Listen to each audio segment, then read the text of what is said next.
Okey, bahan-bahan yang diperlukan bunga kantan, daun kesum, serai,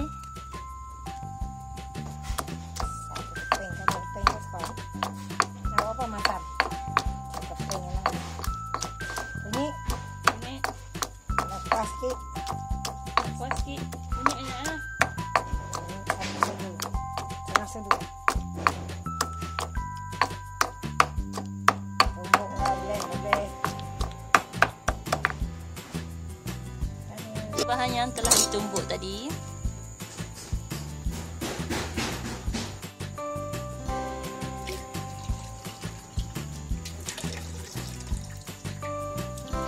Yang suka tempoyak boleh masukkan tempoyak. So, asal keping kena masukkan. Yang tak suka tempoyak dia letaklah.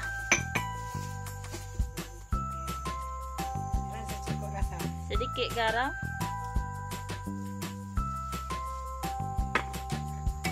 Okey, boleh masak.